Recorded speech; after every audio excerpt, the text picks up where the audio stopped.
Hi friends, இன்றைக்கி என்ன பார்க்க போகிறோன்னு பார்த்தீங்கன்னா, ஜீரா ரைஸ் கூட சாப்பிட்ற மாதிரி ஒரு தால் தான் பண்ண போகிறோம்.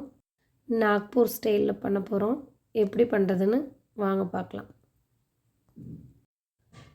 பருப்பை கொஞ்சம் நேரம் ஊற வச்சுக்கணும். கடலைப்பருப்பு, துவரம்பருப்பு 3 பருப்புமே சேர்த்துக்கலாம். நான் வெறும் துவரம்பருப்பு மட்டும்தான் சேர்த்துருக்கேன். பருப்பில் எதுவுமே போடக்கூடாது. எதுவுமே போடாமல் கொஞ்சோண்டு ஆயில் வேணால் ஊற்றிக்கலாம். ஊற்றிட்டு ஒரு 3 விசில் வச்சு எடுத்துக்கலாம். அதுக்கப்புறமே ஒரு கடாயில் கொஞ்சமாக ஆயில் விட்டு அதில் சீரகம்,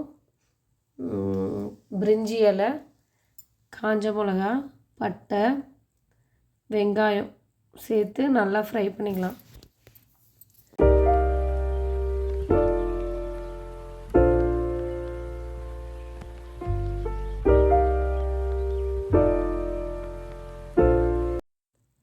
ஒரு டேபிள் ஸ்பூன் இஞ்சி பூண்டு பேஸ்ட்டு சேர்த்துக்கலாம்.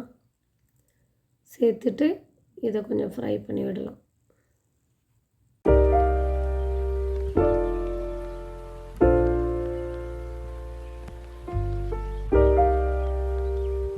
இஞ்சி பூண்டு நல்லா பச்சை வாசனை போனதுக்கப்புறமே ஒரு மீடியம் சைஸ் தக்காளி சேர்த்து நல்லா ஃப்ரை பண்ணிக்கலாம்.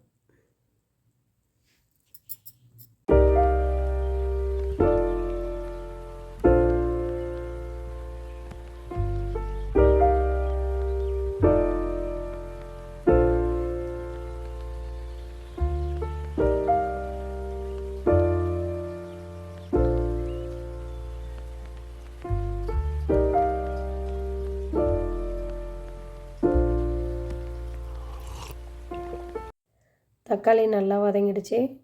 அது கூட கொஞ்சமாக உப்பு சேர்த்து வதக்கிட்டு அதுக்கப்புறமே நம்ம குழம்பு மிளகாத்தூள் அப்படி இல்லைன்னா வெறும் மிளகாத்தூள் சேர்த்து நல்லா ஃப்ரை பண்ணிக்கலாம்.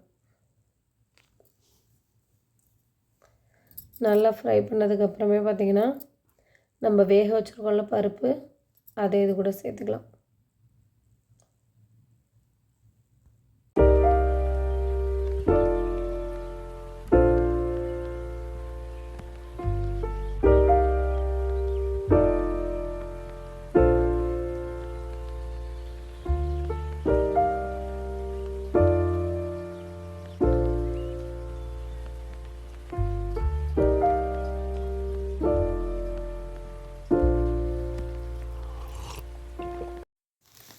மல்லித்தலை தூவி ஒரு கொதி விட்டலாம்.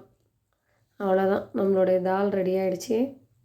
இது ரொம்ப டேஸ்ட்டாக இருக்கும். ட்ரை பண்ணி பாருங்கள். நம்ம சேனல் பிடிச்சிருந்தால் லைக் பண்ணுங்கள், ஷேர் பண்ணுங்கள், கமெண்ட்ஸ் பண்ணுங்கள், சப்ஸ்கிரைப் பண்ணுங்கள். தேங்க்யூ ஃபார் வாட்சிங்.